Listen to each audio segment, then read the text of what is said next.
Hello student, welcome to our agriculture rankers academy. मैं आपका युवराज धानुक और आज हम इस लेक्चर में पढ़ेंगे भारत में शुष्क भूमि कृषि की समस्याएं, यानी कि जो ड्राईलैंड एग्रीकल्चर में जो समस्याएं उत्पन्न होती है उसके विषय में अध्ययन करेंगे। शुष्क और अर्ध शुष्क क्षेत्रों में अधिकांश फसल वर्षा आधारित परिस्थितियों में होती रहती है। यहाँ पर होती है कहना ज़्यादा उचित होगा। देखिए, इसे समझने का प्रयत्न कीजिए। जो हमारे एरिड और सेमी एरिड क्षेत्र होते हैं वहाँ पर जो वर्षा की मात्रा होती है, यानी जो वर्षा होती है वो अत्यधिक महत्वपूर्ण हो जाती है, क्योंकि वहाँ पर जल के जो साधन होते हैं, सिंचाई के जो साधन होते हैं वो अपेक्षाकृत कम होते हैं। अधिकांश किसान अल्प संसाधनों वाले छोटे किसान हैं। संसाधनों के अभाव में वे केवल जीवन निर्वाह कृषि करते हैं तथा उन्हें कम उत्पादन प्राप्त होता है। अब जो वहाँ के किसान हैं उनके पास संसाधनों का अभाव भी है, ठीक है। जब वो कृषि करते हैं तो वो बड़ी जगह पर कृषि नहीं कर पाते, इसी कारण उन्हें एक जीवन निर्वाह कृषि करनी पड़ती है। जो वो उत्पादन करते हैं वो सिर्फ उनके जीवन के लिए, यानी अपनी परिवार की आवश्यकताओं को पूरा करने के लिए वो इस प्रकार की कृषि करते हैं। अतः उनकी जो उपज होती है, यानी उत्पादन जो होता है वो भी कम हो जाता है। अब उत्पादन कम हुआ, ऐसे समझ सकते हैं फिर से हम, उत्पादन कम हुआ तो वो बाजार में बेच नहीं सकते तो उनके पास धन नहीं आया तो वो संसाधन कैसे एकत्र करेंगे, ठीक है। तो अर्थात वो छोटे किसान हो गए और उनके पास संसाधनों का अभाव है। इन क्षेत्रों में आने वाली बाधाओं को निम्नलिखित प्रकार से समूहीकृत कर सकते हैं। जो पहली बाधा है वो पर्यावरणीय बाधा है, यानी क्लाइमेटिक बाधाएं हैं। दूसरी बाधा है जो मृदा संबंधी बाधा है। तीसरा है परंपरागत प्रैक्टिसेस, यानी जो तकनीक अपनाई जाती हैं वो भी एक प्रकार से बाधा के रूप में कार्य करती हैं उन क्षेत्रों में, क्योंकि होता है हर चीज़ का एक समय होता है जब परिवर्तन हो जाना चाहिए, लेकिन अभी भी उन क्षेत्रों में परंपरागत रूप से खेती की जा रही है, क्योंकि पहले से हमें उत्पादन कम हो रहा है और आप परंपरागत तरीके से खेती कर रहे हैं तो वो भी एक बाधा के रूप में ही तो कार्य करेगी। हैवी वीड प्रॉब्लम, या प्रॉब्लम पूरा नहीं शब्द लिखा गया है तो आप यहाँ पर प्रॉब्लम समझ लीजिए। तो यानी खरपतवार की अधिक मात्रा, यानी अधिक संख्या में उपस्थित होना।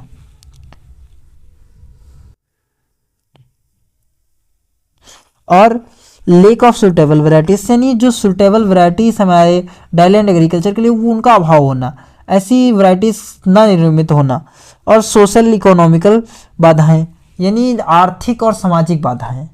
अब ये बाधाएं महत्वपूर्ण हो जाती हैं, इन्हें हम एक एक करके पढ़ेंगे। जो पहली बाधा पढ़ रहे हैं वो क्लाइमेटिक बाधा है। देखिए, क्लाइमेटिक बाधाओं को हम फर्दर बांट सकते हैं, यानी इन्हें इस प्रकार से पढ़ना ज़्यादा आसान होगा। तो पहला है ए नंबर पर रेनफॉल कैरेक्टरिस्टिक्स। शुष्क क्षेत्रों में फसल के उत्पादन को प्रभावित करने वाले विभिन्न जलवायु मापदंड पैरामीटर्स निम्नलिखित हैं। देखिए, जो पैरामीटर्स होते हैं वो भिन्न भिन्न होते हैं। रेनफॉल किस प्रकार से प्रभावित करती है उस हिसाब से। जो पहला पैरामीटर है वो है रेनफॉल वेरिएबल, यानी वेरिएबल रेनफॉल, यानी वर्षा गुणांक, हिंदी में कहें वर्षा गुणांक। वर्षा समय और स्थान दोनों के अनुसार बदलती रहती है। वार्षिक वर्षा हर साल बदलती रहती है और स्वाभाविक रूप से इसका भिन्नता गुणांक बहुत अधिक होता है। देखिए क्या है, जैसे ये कोई स्थान है, ए स्थान है, और ये कोई स्थान है, ये बी स्थान है, ओके। यहाँ पर 750 mm वर्षा हो गई, ठीक है, और यहाँ पर 1125 mm वर्षा हो गई। अब आप बताइए, यहाँ पर हमारा जो है ये वर्षा क्या है, कम है अपेक्षाकृत उसके, और यहाँ पर वर्षा ज़्यादा है। तो इन दोनों क्षेत्रों में जो वर्षा का गुणांक होगा वो भी तो भिन्न भिन्न होगा, यानी अत्यधिक अंतर होगा इसमें। और इसी प्रकार हम थोड़ा और इसे समझ सकते हैं, अगर वर्ष के रूप में समझना चाहें तो ये कोई हमारा स्थान है। फिर से जब ये हमारा स्थान है तो ये एक साल में मान लिया, एक साल हमारा फिर से 750 वर्षा हुई थी, दूसरे साल हमारे 1125 वर्षा हो गई। अब दोनों इस 1150 जिस वर्ष वर्षा हुई यानी कम हुई, अब 750 वाले में कम हुई और 1125 वाले में ज़्यादा हो गई। तो इन दोनों का जो वर्षों का वर्षा गुणांक होगा उसमें भी तो अत्यधिक अंतर होगा, उसे ही वर्षा गुणांक के रूप में निरूपित किया जाता है। चलिए आगे समझते हैं हम इसे।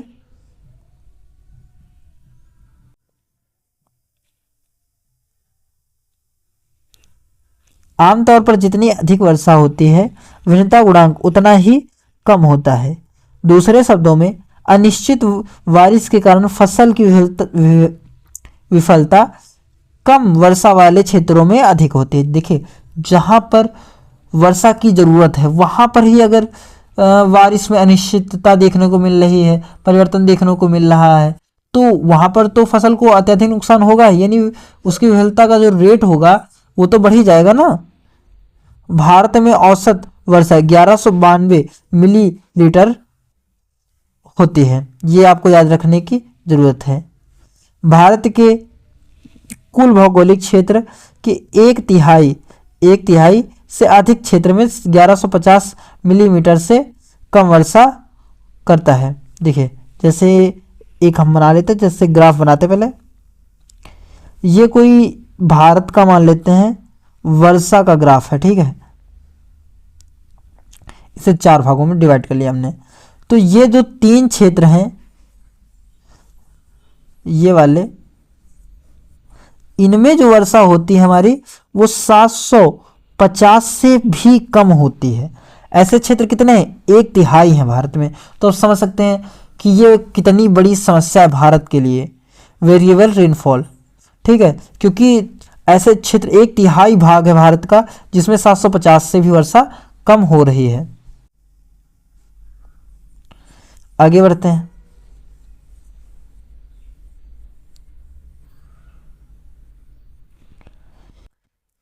देखिए अब जोन के आधार पर हम थोड़ा सा ये पढ़ लेते हैं डाटा कि कहाँ पर कितनी वर्षा होती है और कितना एरिया आता है उसके अंतर्गत, क्योंकि ये क्वेश्चन पूछे जा सकते हैं 1 मार्क्स में। और सबसे इम्पोर्टेंट, हम लोग तो कॉम्पिटेटिव टच देना इम्पोर्टेंट होता है, ये भी पूछे जाते हैं। यहाँ से पढ़ के चलेंगे तो आगे आपको समस्या कम होगी।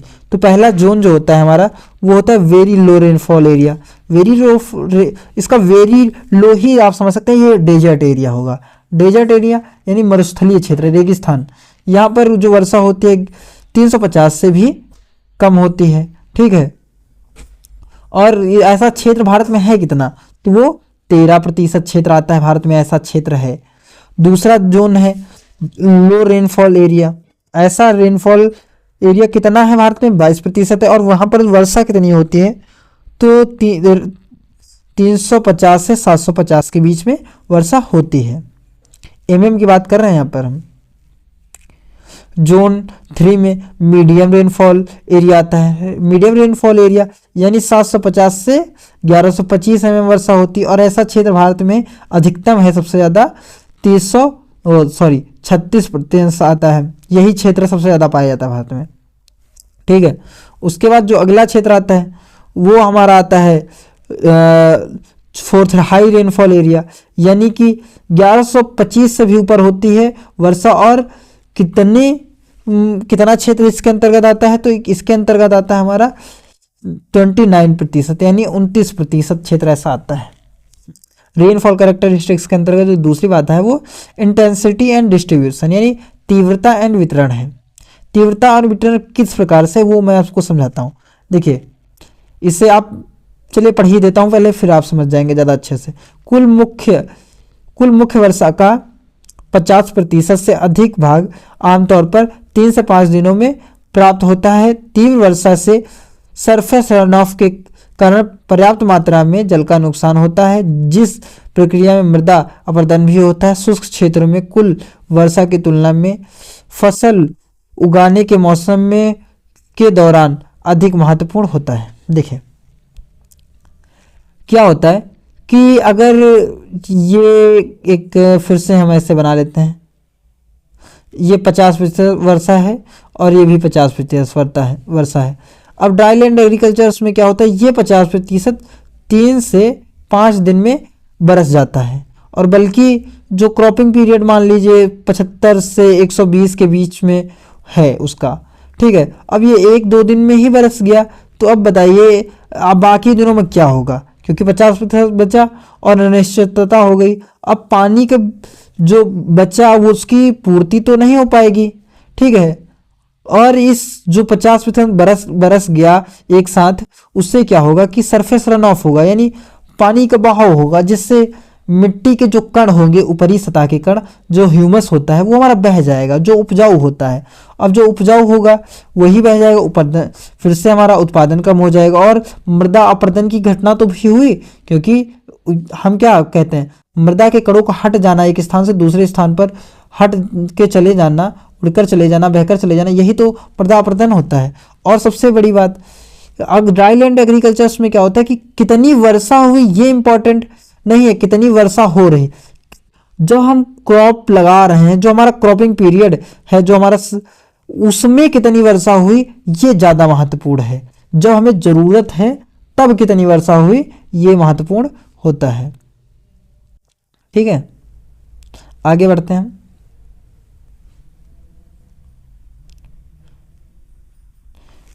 आगे बढ़े तो हम उससे पहले इसमें है वेरिएशन इन मानसून बिहेवियर, यानी मानसून के वातावरण में यानी व्यवहार में परिवर्तन।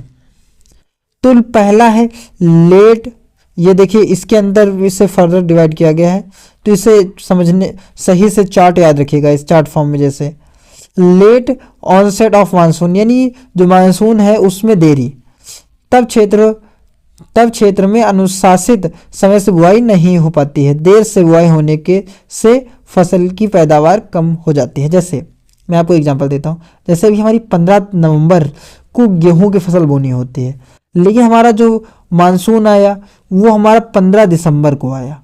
अब बताइए बाधा उत्पन्न हुई कि नहीं हुई। अब जब मानसून आएगा तभी तो हम बुआई करेंगे, जैसे देरी होगी तो फसल में उत्पादन में कमी आएगी और कई बाधाएं एक साथ आ जाएंगी।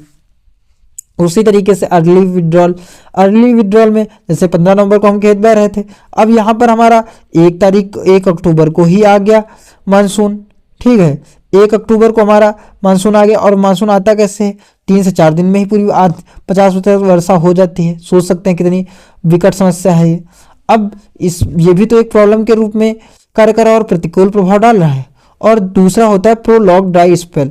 देखिए प्रोलॉन्ग ड्राई स्पेल क्या है कि अगर हम वर्षा 7 से 10 दिन नहीं हो रही है, यानी देरी हो रही, तो कोई समस्या नहीं है, उसमें थोड़ा सा चल जाता है। लेकिन अगर वर्षा लंबे महीनों तक, मान लीजिए जैसे 3 से 4 महीने वर्षा रुक ही गई, अब 3 से 4 महीने वर्षा आप समझ सकते हैं कितनी बड़ी हो सकती है समस्या। अब इतनी जब वर्षा नहीं होगी तो क्या होगा, मृदा में नमी का स्तर गिर जाएगा। जब नमी का स्तर गिर जाएगा, जो ये मिट्टी है हमारी जिसमें ये पौधा ग्रो कर रहा है, ठीक है, इसमें जो पोषक तत्व हैं वो ऑब्जॉर्व ही नहीं कर पाएगा वो, क्योंकि नमी नहीं होगी तो वो पोषक तत्व ऑब्जॉर्व नहीं कर पाएगा। आपने खाद दिया कोई मतलब नहीं, क्योंकि वो पोषक तत्व ऑब्जॉर्व ही नहीं कर रहा, यानी अवशोषित ही नहीं कर रहा, यानी ये भी एक विकट समस्या हो जाती है। आगे देखते हैं हाई एटमॉस्फेरिक टेम्परेचर, यानी उच्च पर्यावरणीय तापमान। उच्च तापमान के कारण वाष्पोत्सर्जन बढ़ जाता है, जिससे पौधों को अधिक पानी की आवश्यकता है। यदि पर्याप्त सिंचाई न हो तो फसल सूख जाती है। अब समझिए, जब हमारा जो तापमान है वो बढ़ जाएगा, ठीक है, तो क्या होगा कि वाष्पोत्सर्जन बढ़ जाएगा, जो आसपास की मृदा है उससे भी, उसमें जो नमी उपलब्ध है वो भी खिंच जाएगी वाष्पोत्सर्जन के थ्रू। और जो पौधा है, सबसे इंपॉर्टेंट, पौधे में भी तो वाष्पोत्सर्जन की क्रिया होगी, उससे भी तो नमी अवशोषित हो जाएगी, तो ये भी एक विकट समस्या होती है। और अगर सिंचाई नहीं की गई तो फसल पूरी तरीके से सूख सकती है।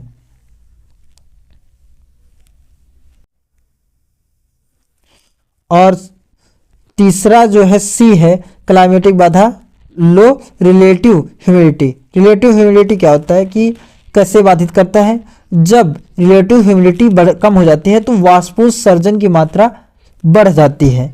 कैसे, जब आसपास वातावरण में मान लीजिए आर्द्रता है तो वाष्पोत्सर्जन वहां से हो जाएगा, लेकिन जब आर्द्रता ही नहीं है, सापेक्षिक आर्द्रता नहीं है, तो वाष्पोत्सर्जन होगा कहाँ से आप बताइए। वो तो नमी से होगा जो खेत में अवेलेबल है, पौधे से होगा। ठीक है, अब इस स्थिति में क्या करते हैं पौधे, जब पौधे से अवशोषित होना यानी वाष्पोत्सर्जन होना शुरू कर देता है जल, तो अपने स्टोमेटा को बंद कर लेते हैं। जब बंद कर लेते हैं तो उनमें कार्बन डाइऑक्साइड CO2 प्रवेश नहीं कर पाती। जब CO2 प्रवेश नहीं कर पाएगी तो बताइए प्रकाश संश्लेषण की क्रिया धीमी हो जाएगी कि नहीं हो जाएगी? बिल्कुल धीमी हो जाएगी, क्योंकि CO2 एक इंपॉर्टेंट फैक्टर है जो प्रकाश संश्लेषण में रोल करता है। अब हॉट ड्राई विंड यानी जो तेज हवाएं चलती हैं, सूखी हवाएं, वो कैसे प्रभावित करती हैं? पत्तियां टूटकर गिर जाती हैं, जिससे नमी तनाव यानी मॉइस्चर स्ट्रेस उत्पन्न हो जाता है।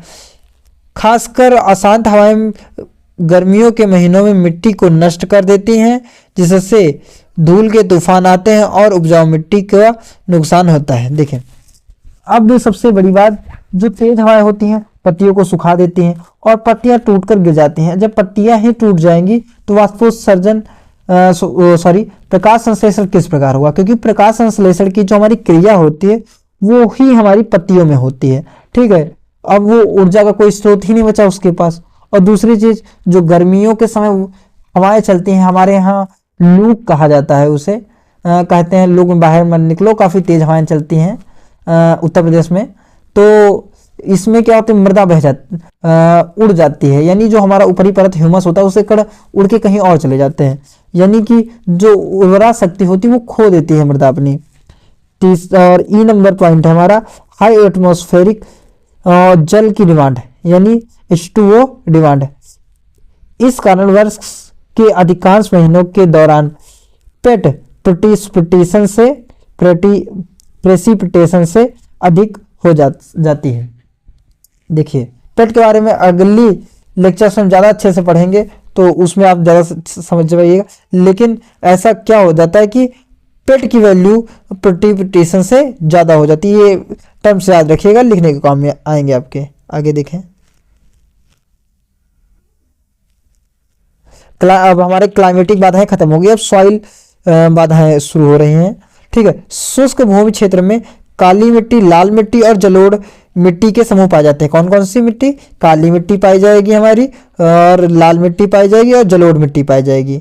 ठीक है, तो प्रमुख मृदा समूह जलोढ़ है, और उसमें विशेष रूप से भी जो मृदा पाई जाती है वो जलोढ़ मिट्टी पाई जाती है, जहां फसल उत्पादन के लिए कोई समस्या नहीं होती है, जितनी कि लाल और काली मिट्टी में होती है। सॉइल बाधाओं के अंतर्गत भी इसे डिवाइड किया गया है। तो पहली बाधा है वो एडिक्वेट सॉइल मॉइस्चर अवेलेबिलिटी।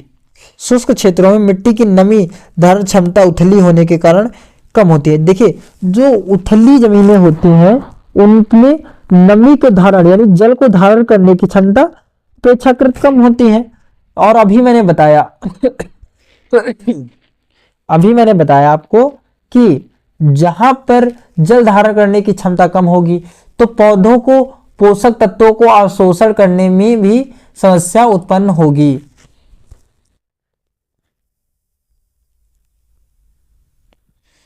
अगली देखिए, ये पुअर ओएम कंटेंट, ये समझने के प्रयास की। ओएम कंटेंट यानी ऑर्गेनिक मैटर, यानी कम होना। ये वाला आप थोड़ा मत देखिएगा, ये मुझे थोड़ा सही नहीं लगता। आप मैं जो बता रहा हूँ उस पर ध्यान दीजिएगा। ठीक है, तो ये क्या होता है कि जो आपका ऑर्गेनिक मैटर होता है यानी कार्बनिक पदार्थ होता है वो आपको हेल्प करता है मृदा की जल धारण क्षमता को बढ़ाने में। यानी कि जितनी अधिक ऑर्गेनिक मैटर होगा यानी जितना कार्बनिक पदार्थ होगा मृदा में उतनी ही अच्छी उसकी जल धारण क्षमता होगी।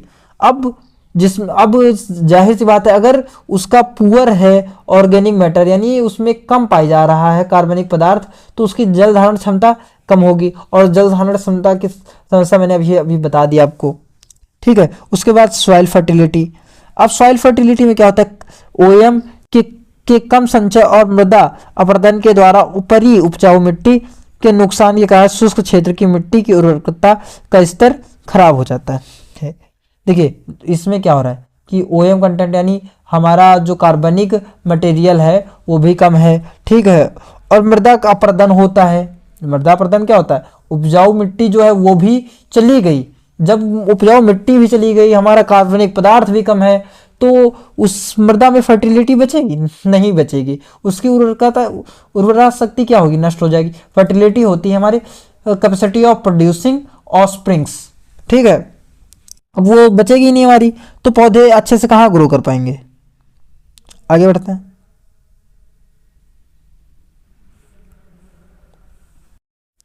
अगली बात है soil deterioration due to erosion water and wind. देखिए सॉइल इरोजन दो मेन सोर्स से होता है, वाटर से होता है और विंड से होता है। तो भारत में लगभग 175 मिलियन हेक्टेयर भूमि ऐसी है जो भूमि क्षरण के अधीन है। कितनी, 175, काफी ज्यादा होती है 175 मिलियन हेक्टेयर, ठीक है, ये याद रखिएगा डाटा आप। इनमें मृदा अपरदन प्रमुख है, जिससे ऊपर उपजाऊ मृदा निकल जाती है, अतः फसल उत्पादन कम होता है। अगली है soil crust problem. Soil crust problem क्या है, मिट्टी की पपड़ी की समस्या का तब उत्पन्न होती है जब मिट्टी की सतह पर सख्त और घनी परत विकसित हो जाती है। देखिए जब मिट्टी है उस पर अगर कोई पपड़ी यानी कि एक कठोर परत निर्मित हो गई है, जिससे क्या होगा, जो वाटर है अगर हमारा आ भी गया, सिंचाई कर भी रहा है, तो वो मिट्टी की गहराइयों तक नहीं जा पाएगा, गुटेशन नहीं हो पाएगा और उसकी मिट्टी में नहीं जा पाएगा, तो अच्छे से नमी नहीं होगी और बाधाएं भी उत्पन्न होगी। और ये डेवलप कैसे होती हैं, जैसे कण हैं, अगर बारिश हुई और या फिर सिंचाई की गई तो वो कण आपस में मिलकर ये परत बना देते हैं, ठीक है, इस कठोर परत का निर्माण करते हैं। अगली बात है presence of hard layer deep rocks. फसल के उत्पादन को कम करते हैं, फसल को उत्पादन को कम करते हैं, यानी अगर ज़्यादा मात्रा में रॉक्स पाए जा रहे, पथरीली ज़मीन है, तो जाहिर सी बात है कि आपकी जो फर्टिलिटी होगी वो कम होगी सॉइल की, और सॉइल की फर्टिलिटी कम है तो उत्पादन जाहिर सी बात कम अपने आप स्वतः हो ही जाएगा। और अगली यहाँ पर 3 नंबर ये हमारी बाधा है, ये जी पड़ गया है गलती से, कल्चरल यानी ट्रेडिशनल प्रॉब्लम्स जो हमने बात की थी अभी, वो कौन कौन से, प्लगिंग अलोंग स्लोप है, मानसून सोइंग हो गया, और choice of crop based on rainfall and application FYM in limited quantity, hand weeding, mixed cropping, use of convention system of harvesting, traditional storage system, ठीक है, ये कुछ सॉल्यूशंस हैं और कुछ बाधाएं भी।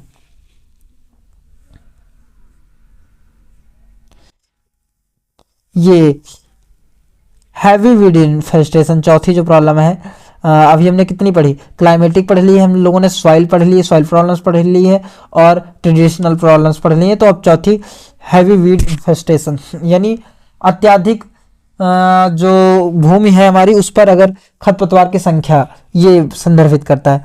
अब दुर्भाग्यवश फसल की वृद्धि के लिए अनुकूल वातावरण खरपतवार की वृद्धि के लिए अनुकूल होता है। वर्षा ऋतु में लगातार वर्षा के कारण खरपतवारों की समस्या अधिक हो जाती है। देखिए जो फसल को रिक्वायरमेंट होती है वातावरण की, जिस वातावरण की, वही वातावरण हमारे खरपतवार जो होते हैं उन्हें भी ग्रो करने के लिए अच्छा माना जाता है, यानी अच्छी होती है। यानी जो हमारी फसल, ये मान लीजिए जितना अच्छे से एक वातावरण में विकसित कर रही, उतने ही अच्छे से ही हमारे खरपतवार भी तो विकसित होंगे, ये बात कहने का मतलब है।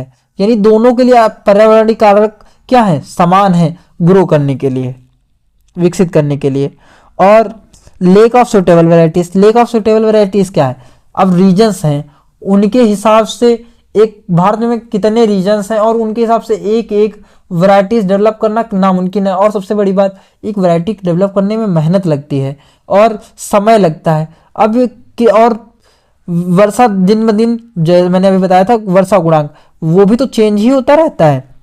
तो आप बताइए इतनी ज़्यादा वैरायटीज कैसे आ पाएंगी? तो ये वैरायटीज अवेलेबल ना होना भी एक समस्या है, बाधा है। आगे बढ़ते हैं। सोशियो इकोनॉमिक बाधा है। शुष्क क्षेत्रों की आर्थिक स्थिति खराब होती है, जाहिर सी बात है। शुष्क क्षेत्र जो है, मैंने बताया था किसान की उपज ही अधिक नहीं हो रही, तो पैसा कमाए तो कमाए कैसे? तो उनकी आर्थिक स्थिति तो अपने आप खराब ही हो जाएगी। शुष्क भूमि की जोखिम वहन क्षमता बहुत कम होती है। जोखिम वहन क्षमता कम, क्या इसका मतलब यह है कि हम जोखिम नहीं ले सकते, उसमें अवसर नहीं ले सकते कि हमने बो दिया, देखते हैं अच्छी फसल होगी। भाई वहाँ का वातावरण ही ऐसा नहीं है कि हम कोई महंगी फसल बो दें और उससे अच्छा उत्पादन हो जाए। ऐसा नहीं रिस्क ले सकते, उससे नुकसान ही होगा, क्योंकि हमारा मेहनत जाएगी और सबसे बड़ी बात लागत लग जाएगी और नुकसान हो जाएगा, उपज कम हो जाएगी। समय पर ऋण की अनुपलब्धता, यानी हमें जो खेती करनी है उसके लिए ऋण की आवश्यकता होती है। किसान छोटे हैं, उन्हें ऋण चाहिए, वो उपलब्ध ही नहीं होते। उच्च उत्पादन लागत, और भाई वहाँ पर वातावरण नहीं है, सिंचाई अधिक लगती है, वहाँ पर अन्य कारण यानी वीड भी ज़्यादा है, तो लागत क्या हो रही है? सब बढ़ी तो रही है उन्हें नियंत्रित करने के लिए। बाजार मूल्यों में उतार चढ़ाव, और जो आसपास के बाजार होते हैं उनमें भी ज़्यादातर उतार चढ़ाव देखने को मिलता है। आप ये तो पूरे भारत में ही देख सकते हैं। और क्योंकि 1 तिहाई मैंने बताया, 1 तिहाई क्षेत्र ऐसा है जहाँ पर 750 से भी कम mm से वर्षा कम होती है। भूमि के असमान वितरण प्रणाली, यानी जो भूमि है एक जगह ना होना, ये भी एक बड़ी समस्या है। जैसे ये समझिए, एक किसान है, उसकी थोड़ी सी भूमि यहाँ है, उसके बाद 4 किलोमीटर बाद एक थोड़ी सी भूमि 10 बीघे 10 बिस्वा यहाँ है, और ये 10 बिस्वा यहाँ थी, वहाँ 10 बिस्वा यहाँ है। तो बताइए एक बाधा ही तो है, वो अच्छे से कर ही नहीं पा रहा, उसका वितरण है वो खराब है। भूमि और बीमा सुरक्षा का अभाव। बीमा सुरक्षा का अभाव क्यों?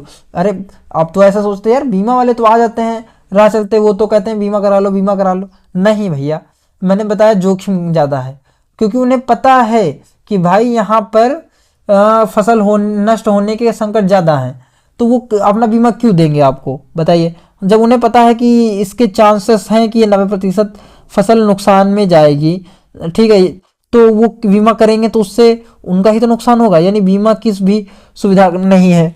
और बिचौलियों का हस्तक्षेप, अब वहाँ पर बाजार भी नहीं होता और उत्पादन कम हो गया और बिचौलिए बीच में अलग से आ गए, इस कारण एक ये बाधा अलग उत्पन्न हुई। कमज़ोर सरकारी नीतियाँ, सबसे बड़ी बात यह है कि सरकार की नीतियाँ ही इसके लिए जिम्मेदार हैं कि बिचौलिए बीच में आ रहे, बीमा अच्छे से उपलब्ध नहीं हो पा रहा, ऋण उपलब्ध नहीं हो पा रहा, ये सब किसके कारण हो रहा है? तो सरकार की नीतियों के कारण होता है। अब यहाँ पर कोई स्पेसिफिक सरकार नहीं, यहाँ पर सभी सरकारें जिम्मेदार होती हैं और कोई भी दूध का धुला नहीं होता, ठीक है। हमारे कहने का तात्पर्य किसी सरकार से नहीं है, ठीक है। सभी लोग जैसा काम कर रहा है सब लोग जानते हैं।